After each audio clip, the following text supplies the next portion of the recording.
During the 2008 recession, businesses struggled. Many folded and never had an opportunity to come back to life. And our business was not spared. I remember waking up to a whole host of emails which were coming through telling us that, you know what, you've lost all the contracts. We lost 3/4 of the business. And I remember having to make a decision that week. How were we going to move forward and what was going to be the next steps? And I remember making a decision that I was going to survive and I would make everything work. But digital was the only way to make things work. Little did I know that this pivot would come in handy when the pandemic happened in 2020. It was very easy for me and all the teams in the businesses to continue working even when everything had to change. It needed quick thinking, but we had the foundations in place. And now roll on 3 years later, COVID has shown us that it's very easy to adapt when we're pushed into it. And so this is the conversation that I want us to have today. I've realized that companies in the West have pivoted and they've maintained the momentum and they are not going backwards. But I realize that companies in Africa, for example, Zimbabwe, are struggling to stay on this pivot movement. So what is it that is different being in Western countries and being in African countries? This is why today I'm having a conversation with Simon Kaguramamba, an amazing award-winning entrepreneur. And we want to talk about the 4th industrial revolution. So welcome, Simon, to the episode. Are you in Fungai in the manner, of course, the famous, but no, thanks for having me. Yeah, great to be here. Yeah, so can you tell us, I'm going to let you introduce yourself to the audience with all these accolades that you have. Very, very good. I think I'm probably best known for just being, when I describe myself to my family, I say I'm the tinkerer who tries so many different things, but to the world that appears as a serial entrepreneur. So yeah, I think primarily I'm known for the business I started called ActionStarter, where we are a software solutions business in 45 different countries. We've got a strong team of 90 members of staff between here, Zimbabwe and South Africa. But alongside that, I run a whole bunch of other activities around mentoring young people, around entrepreneurship, speaking, and so on. Yeah. That's absolutely amazing, Simon. And I remember us having a conversation and you telling me when you first came to England, right? You came to study architecture. Can you tell us a little bit about that? Yes, long time ago when, growing up in Zimbabwe, you were told that you had to be in a very formal education setting. And I know my parents will be cringing as I speak. But yeah, ultimately, that was where I came, when I came to study. I came to study architecture. I did my architecture. And found that it was very formative in what I do now as well, because it forced me to be creative. Yeah. In fact, I studied right here in London, on the South Bank. So London was a very different place then. We had a lot of space to explore, a lot of things to do around that space. The biggest achievement I think at the time was doing a lot of work around the London Olympics that was due to happen in 10 years from when I left the industry. But yeah, it was a very formative time, and I think I take a lot from it. Wow. And so let's talk about the pivoting, right? So you are coming from a place where you've come to study and you're supposed to be doing architecture, and now you are doing technology, right? Yes. Software development. Yes. And I want you to just give our audience a sense of the why that happened and how that relates to the topic we're having today.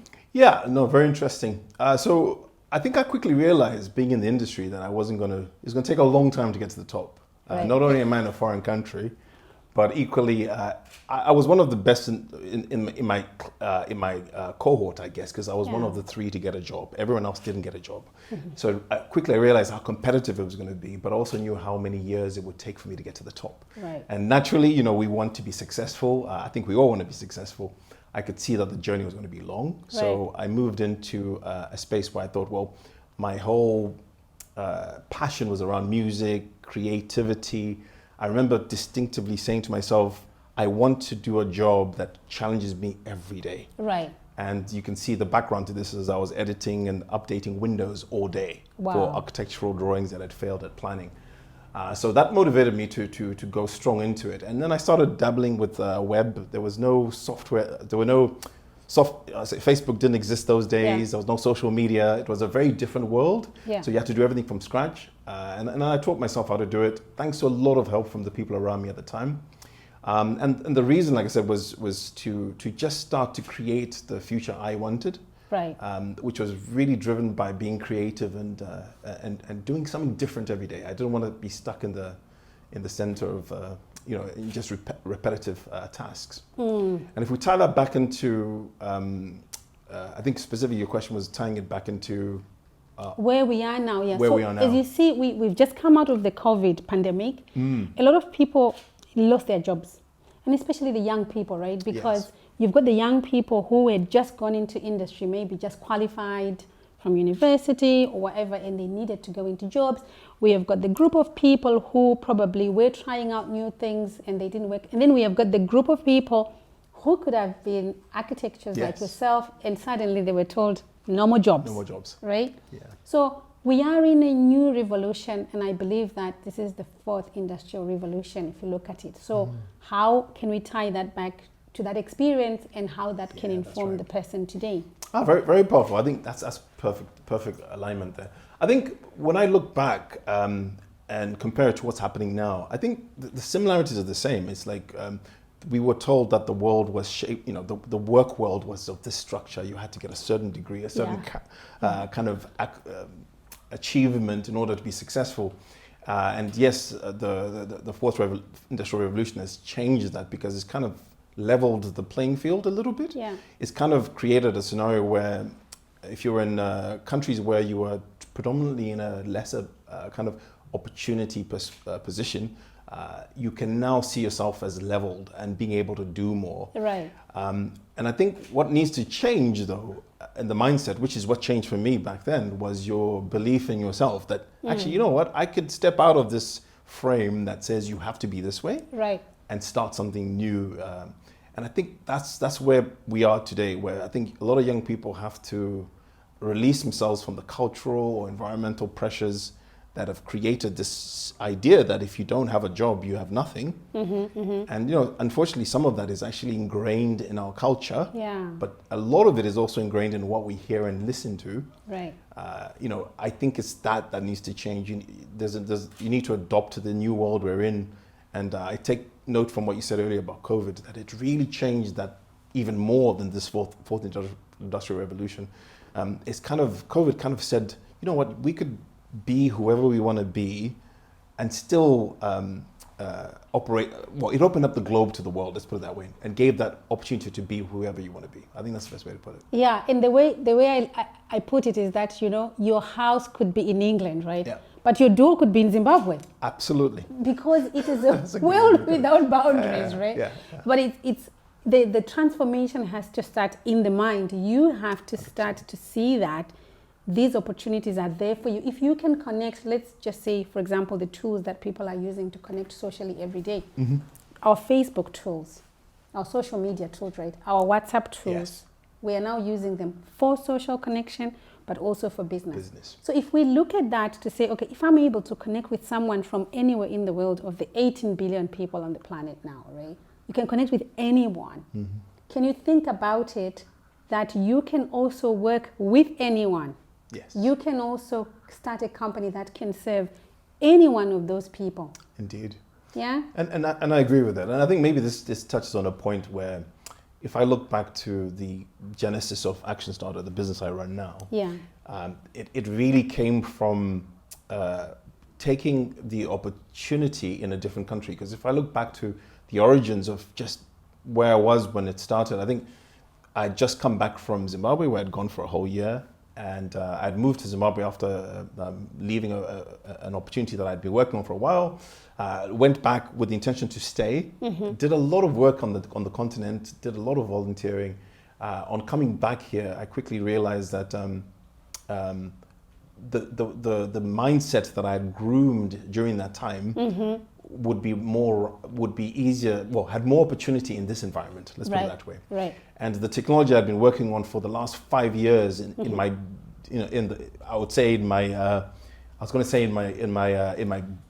office or whatever, but it was just literally me on trains every day thinking, how can I ease the work I'm doing? How can I make the job I'm doing easier? And I'd be working on this technology for a while. When I came back at that time, it was kind of like, well, this is the time for it to work. And the environment was ripe for that.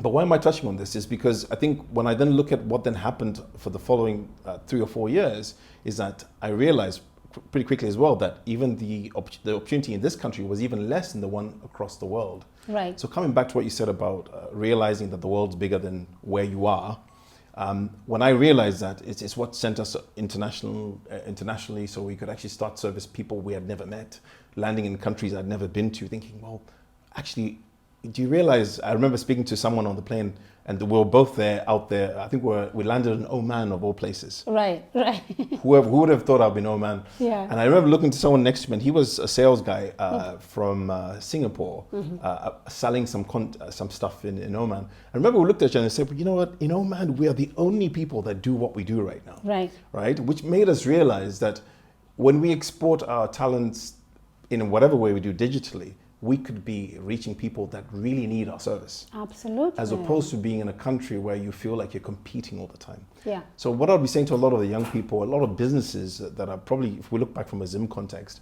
is that there are people out there who need what you offer. Right.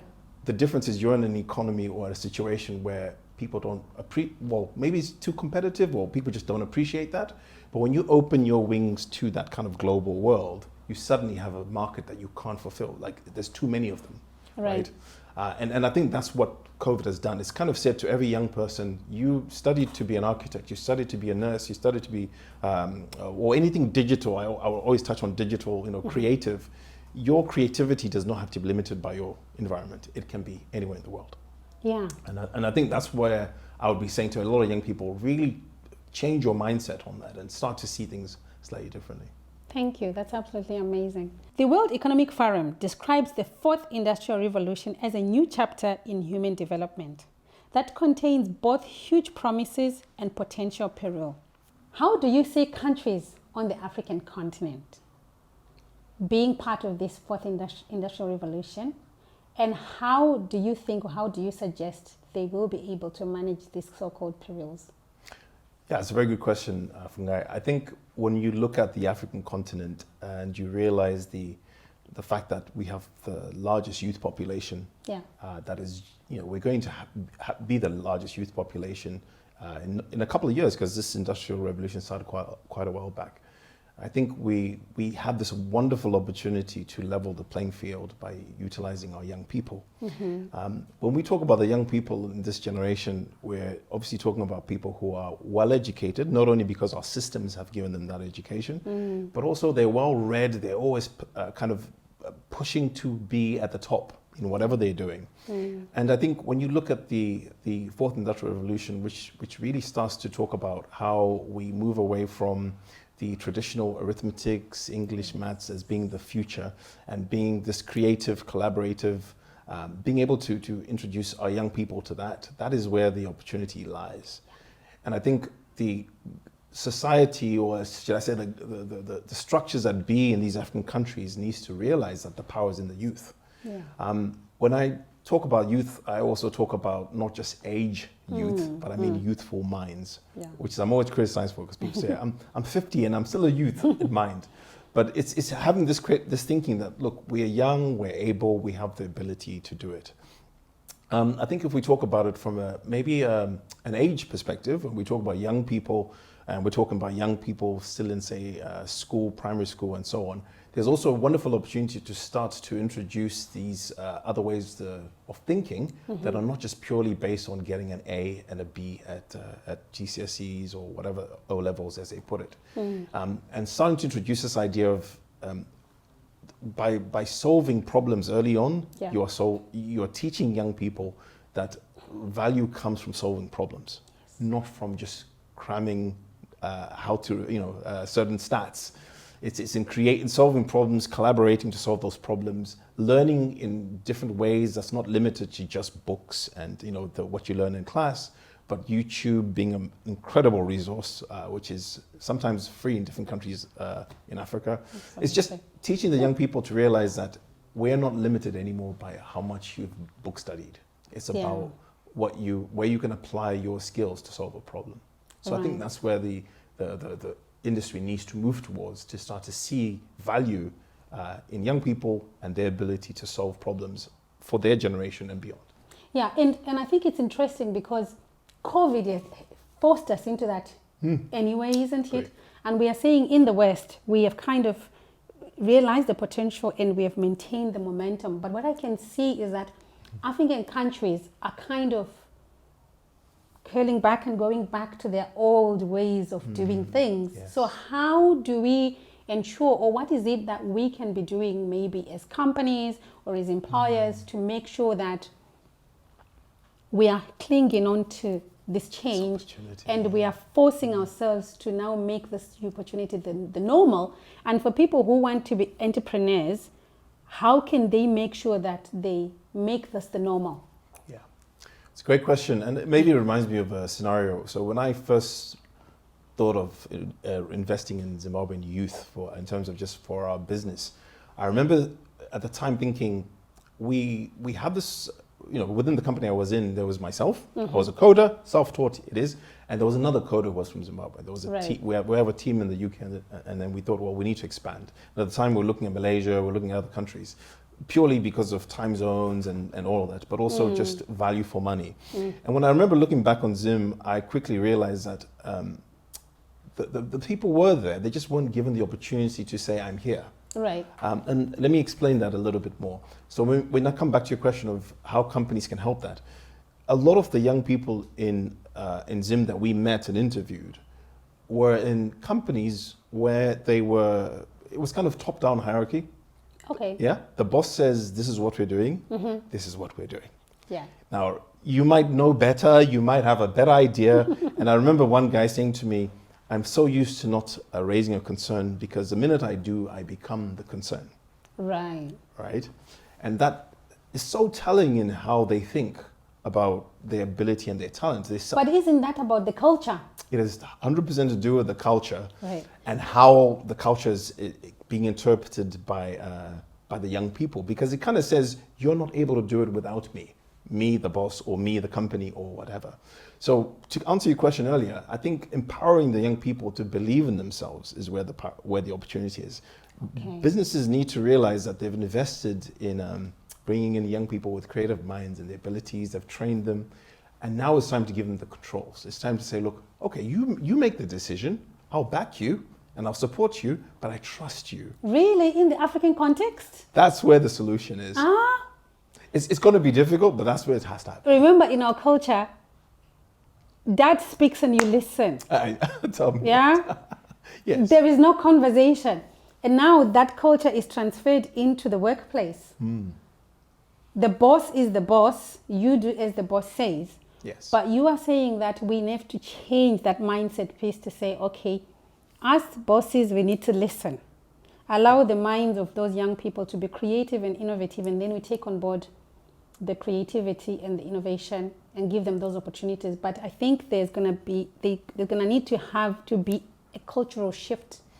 It's definitely a cultural shift, and that cultural shift starts with what you're consuming. So if you are if I was giving advice to a company right now, I'd be saying the directors, managers, all of them need to start to consume what the young people are consuming, right? Because there's an element of this which is to do with being in an environment where you are told, where you're seeing others conforming to the past, I guess is a way to put it, and you settle back into that. So when I look at the difference between young people, when I say young people, I mean people who are say out of university, can't find a job, but have the creative skills to do stuff, and say the incumbents already in those jobs and doing their thing. If you look at specifically in Africa and specifically in Zimbabwe maybe, there's an element of, I need to hold on to my job. To do that, I need to be the boss. I need to be in control. Right? If you speak above me, you might show your ability that you are better than me. And that culture results in this idea of a toxic environment, actually, where I think one of my guys we recruited was just said, look, I was in a toxic environment where I wasn't allowed to think. Right? I just do what I'm told. And as long as I keep and conform, I keep my job. So for you, what is it that you are doing differently? Maybe others can listen and learn. What did you do differently with your young team of developers on the Zimbabwean country, and how is that benefiting you? That's a really good question, because I think that when I realized, so before I went into Zim, let me just be honest. Yeah. I had to do my research. A lot of the peers and friends I had around me had failed, right? They had employed young people in Zim. They got hit with the culture. A young guy would come in, you're paying him, and he comes to work and expects you to tell him what to do. What to do, yeah. Yeah, he's sitting there saying, I don't know what to do today. I can't make that decision, because if I make that decision, then I'm responsible for it. Right. So the first thing I remember having to do right from the onset is I would do regular trips out to Zim, and I would have meetings with, we call them dev days, where I'd go out and say, look, I want you to know, I want to bring the culture that we have in our business to you. Yeah. And our culture here has always been kind of no hierarchy, and it still is, where you have access to me, you have access to my co-directors, you have access to anyone in the company. They're all there. There's no need for you to ask any permission. It took a while, but having done that, it quickly led to this culture, a new culture within them that said, I can actually have, I can take responsibility and own this, this direction. Yeah. And I can be very specific with one exercise I gave them. So one of the things that's different about us is I would say, what are your goals and ambitions? I want to, we had to show as a company empathy to what they are trying to achieve. As a company, we want to build tech that will obviously make us successful, but what is success to them? And for some of them, it was, I need to get out of my mother's house. I want to have my own rental. Some, I want to buy a car. Some, I want to get married. So we bought into that, and everyone had an agenda. So every single year, till this day, everyone declares what they're trying to do for that year, for them, and the company's role is to make that happen for them. It brings such a sense of worth, like I'm valuable. Yeah. So it brings a self-belief. From that self-belief comes a level of, I'm okay in this environment. You know, like if you walk into a house, especially with kids, when they come home, they're different from when they stay at someone else's house, because they know it's their house, right? There's a sense of pride, there's a sense of, I'm accepted here. And when you release the sense of pride and acceptance, what actually happens as well is a sense of, I can speak. And that led to some saying, you know what, boss, this little thing, and they'll call me boss, and I'll say, no, my name is Simon. And they'll be like, no, you can't call me. But you know what, boss, there's this little area, I really think we could speed up our tech if we did this. And I'll be like, okay, well, go ahead and do it. Take 20% of your time and do it, other than the other work you're doing. If you achieve it, we'll give you a nice pat on the back and the recognition that you achieved it. And that was enough, because they were in an environment where they felt they could do that.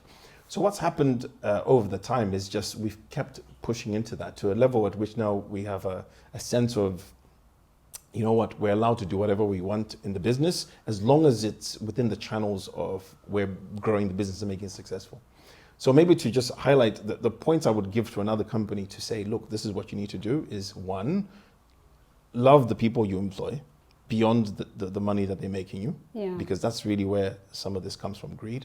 Second, inspire them to think outside of the box, right? And that just means give them a room to think out the box. And then third is accept when they make mistakes, because that's another thing we have to get over. Like, they could make a mistake, but that's okay. That's part of the process. And I think that cultural change within a business, before we talk about cultural on a Shona level and developer level, whatever level you're at, we need to be thinking on that business level where if a business wants to be successful, it has to change its culture. So that's what we did differently. It was just change the culture. And it's worked wonders for you. It's absolutely amazing, isn't it? Oh, yeah. I testify, yeah. I mean, look, I'm here able to do what I do because there's other people who are doing what they do and what they love to do. And maybe this seeps into what drives me, because I'm looking at this and thinking, I just want to have impact and love the things that I do. And they don't have to have anybody behind them with a whip, you know. No, that's absolutely the magic. So I always talk about this. I have got a team sitting in different countries at any different time of the day, right? We have a team that does all our back office, and that team, you know where they are based? India. Okay, right. We have a team that does some of our front-end work that is based in UK, and we have a team based in Zimbabwe. Right. We have teams that are based in South Africa. Trust me. But how we've managed to keep that going, and we've been doing this for 8 years, how we've managed to keep it going is, I have learned exactly what you've said. I decided that I didn't want to be any part of these businesses. 100%. I also want to be an employee and a servant to these businesses, and I want these businesses to thrive beyond me. You know, so if you are building something that has to grow and transcend you, you have to take that approach and empower people to own this thing. Yes. So when COVID happened, like I mentioned in the beginning, we were already working digital, you know, co-working, people working from different places. But I think that we went down and sat down with my team and said, right, you guys and you managers, how on earth are we going to be monitoring everyone working from home? Yes. And I say to them, guys, let's do this. Empower everyone and give them, every department and every team, the opportunity to choose and decide how they are going to run their departments. Okay. For me, what was going to be important is to have a dashboard that tells me the reports of the numbers of what each thing I need to track. I see. Yeah, because otherwise, how is anybody going to do it, right? You know, and so that's what we did. And how's that turned out for you? Oh my gosh, that was the magic. Amazing. Amazing. Because everyone has a choice. They can go to the office, they can be at home, but at the end of the day, we meet every week and we give each other the direction and results and outcomes. What are the outcomes? The businesses True, are the more outcomes. outcome based. Yes. Than anybody whipping to say, are you on your desk? Are you, this is football, right? Are you watching football? Which game are you watching? Yeah. No, you do your thing, but you give us the results at the end of the day. So daily, we track the numbers. What numbers have we got? What tasks have been, project management. So it's more empowering and people feel they own, and they owe it to the business now, to the work, to say, oh my gosh, if this piece is not done, it means the next team and the next team can't do their work. Do their job. So people own that thing. Yeah. And I think you're touching on teamwork there as well, which is when you yeah. start backing each other, and we've seen that in our business as well, just being able to say, look, if you don't do this part, the other person's stuck. And I think one of the things we also did, which contrary to, I guess, what's happening now, is we opened an office in the first 3 years. Yeah. We actually said, you're all going to have a premises to work from. Yeah. And partly because of, as you know, with Zimbabwe, in some cases, they just, the infrastructure is not there. Absolutely. Electricity goes, the internet goes down. So we actually set up a hub for them to work from initially. But one of the biggest things behind that hub, beyond the electricity, beyond the services and the desks and the computers, was actually to bring that culture of teamwork. Culture building. Yeah. And that teamwork you touched on in terms of bringing in a sense of responsibility to each other. Exactly. And it went beyond responsibility at work to being responsible to each other's welfare. Absolutely. You know, between them, they've now created what you would expect, you know, little groups where they're raising money together. Wow. And as you call Maround, as you call them in Zimbabwe. And various other things that they're doing to support each other. So I think building a team beyond work, I mean, obviously this is work, business we're talking about, but teams are teams. They need to love each other. We are human at the end of the day, right? And so I wanted to bring a point, right, to say we can discuss all these things and talk about it, but we know the demons in Africa, the issues of infrastructure. People may want to embrace digital, embrace technology, and make this part of their core business. But how do they deal with the day-to-day constraints and difficulties on the continent? That's a really good question. So following kind of my recruitment in Zim, I got really hungry. And I wanted to recruit everyone, right? The whole country, right? And of course you can't do that. And I remember thinking at the time, how do I empower the next generation? I started to see it like, I saw how by giving someone a regular income, you could change their life, change the families around them. Because a lot of the young people we brought in, within 3 to 6 months, they could say, you know what, I'm ready to achieve my goal. And they would achieve their goal, then they'll look for the next goal. The next goal was, I need to send this person to school, or whatever it was that they were trying to do. And I remember thinking, if we can do that on a grand scale, we could change a whole economy. Yeah. We really could. Because what we're doing is we're decentralizing the power from a certain individual who says, I'm the boss, to everyone's able to do what they do. So at the time, I remember I asked one of the young guys who was part of a big community of other developers or other creatives. I said, look, can you hold an event for me? Can you arrange an event with all your people you know in the space? And I went and I did a talk there. That went really well. Before I knew it, I did a whole road trip across Zimbabwe in different, we did Bulawayo. In fact, we did some through the internet as well. and we reached a ton of young people. And Yeah. the story I was saying to them was, do you know that your skill is valuable? One. Yes. Two, listen, take it from me. You have probably not benchmarked yourself with the people internationally, but you're good enough. Yeah. And I remember saying that, really, kind of Validation. reminding them that it's important.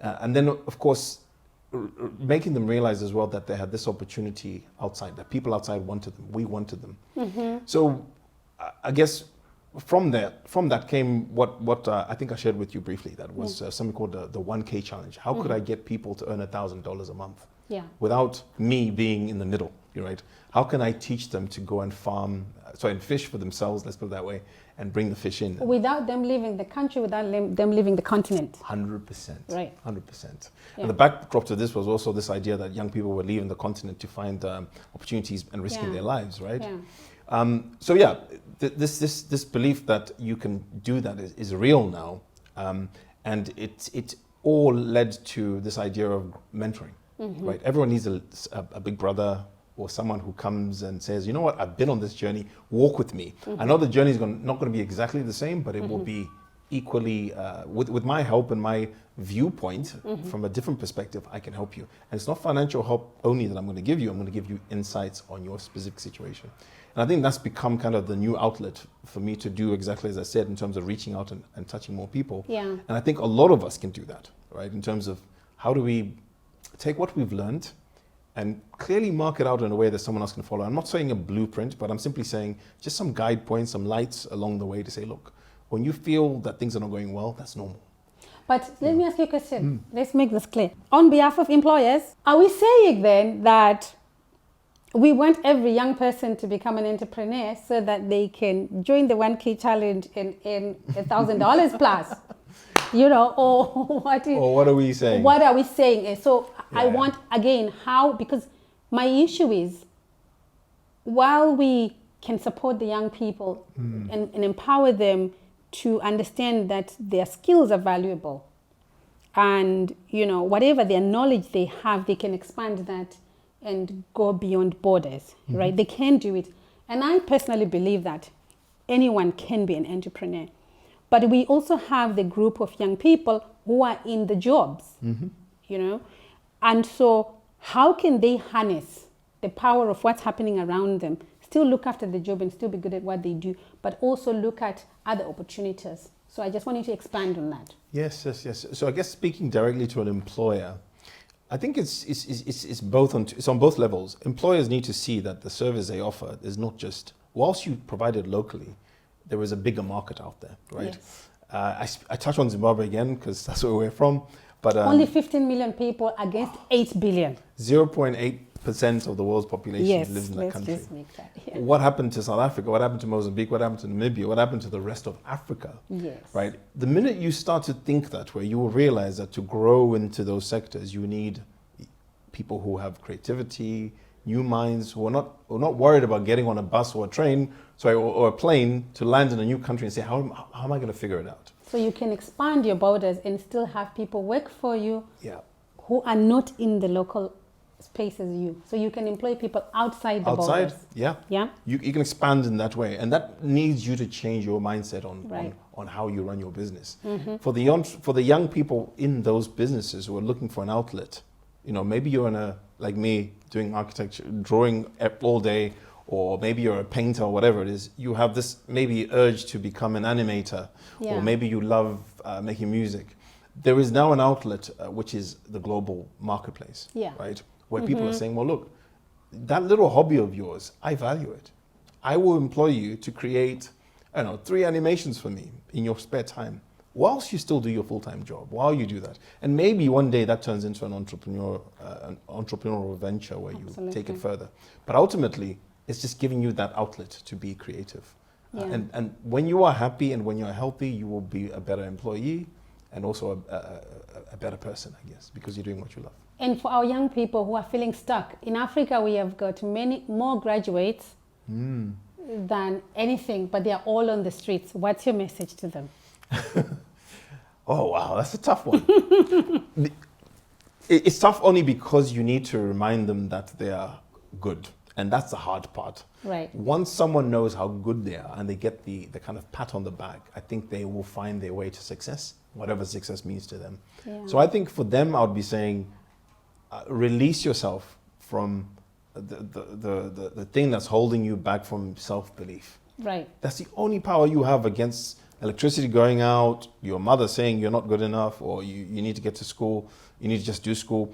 It's the only way you can win is to release your mind and believe in yourself. And that's hard. But it means reading books, taking new information, doing something I love to challenge people to do the unfollow challenge. Go on your Instagram, delete everyone and start again. And think to yourself, anyone you add, what values are they adding? Right. And start listening to new narratives, because you are a product of your environment and what you eat and what you hear. If you can change those things, you can change yourself as well. Right. And so how do these young people and everybody, how can they find you? Talk to us about this mentorship. Oh, yes. So the 1K challenge has been running for about 3 years now. We've trained about 3,000 wow, amazing, people. Amazing. The good chunk of those came through COVID. Right. Prior to that, we had just done a couple of hundred. But since COVID came in, we launched it, and it went from being a Zoom session or an in-person session to being an app. So you can make your way to the 1kchallenge.com, and on there, there is an app that you can download and you can learn. There's a number of free courses on there. Some of them you have to get them through an organization, because we partner up with organizations that then run those programs for their young people. Okay. But the majority of anyone on the street, you can just download the app. And our biggest and most popular series is on mindset. Mindset. And it's free. Absolutely. Totally free. Like, Absolutely. how do you change your mindset? Because once you do that, I think you have the freedom to do anything you want. Yeah. And the platform is also available to organizations who would like to use the platform? Yes, it's available Right. to organizations who want to buy into licenses to give to, say, a group of schools, young people, or Their employees. Employees, that could be employees, yeah, that's right. Yeah. In fact, our second cohort, where we grew to the 3,000, was actually people who said, I'm young, but I'm not young by age, I'm young in mind. So we had people 55 years old. I remember a lady in Gweru who was a farmer, amazing lady. She wrote her first book because of the 1K challenge. Wow. She launched her first website, and there were people who just weren't thinking in that way, inclined in that way, who their minds were opened after that challenge. Absolutely. And that's what amazing. really it's about. It's about how do we push ourselves to become the best versions of ourselves. Brilliant. And for you, lastly, the question I always ask anyone on this show, Yeah. what does success look like to you? It's a very good question, and I've been mulling over it for a long time. I think success to me is being able to do what I enjoy every single day, Absolutely. whilst having a positive impact on other people, and earning money at the same time. Lots of it. We need lots of it. Yeah, absolutely. Thank you so much, Simon, for coming to the program. I know how valuable time is, but I really appreciate your time. I'm amazed by the work that you are doing. Thank you. And I am glad that impact. I think our young people, I always think that, actually, I always say that to the young people. I don't want to be old, right? And not have anyone look after me to say, I need a doctor, and there'll be no one. I see. I don't want to be old and not be able to walk the street freely because there's a young people who want to mug me because they think I've got more money than them. Yeah. I need all the young people be on a level to do ground. better than us so that we can have a better world, a better old age time. Indeed. It will be so nice to enjoy that time because we have got that many young, amazing people who've done very well, professors, business people. And it will be so nice to have our young people from the African continent having innovated solutions that are going to grow from Africa to the rest of the world. For me, that's, that will be so important. That will be my dream. So thank you so much for coming. I look forward to that future. Really love that. Yeah. So thank you guys for tuning into our channel. I want to leave you with this question. What are you doing to be part of this fourth industrial revolution? Whether you're a business person, you're an entrepreneur, you're a student, you're anyone, in your capacity, what are you doing to be part of this revolution, to be part of the change and make sure that tomorrow is a better world? And you make enough money that you'll have enough that will transcend you. Leave your comments, invite someone to this conversation, and I'll meet you in the next episode. Thank you. Bye-bye. Okay, so during the 2018 recession, it was not even 2018, guys. It was 2008. Let's start. Fungai focus. Okay. The World Economic Forum describes the fourth... I'm gonna start. The World Economic Forum describes the fourth industrial revolution as the what? Yes! We made it!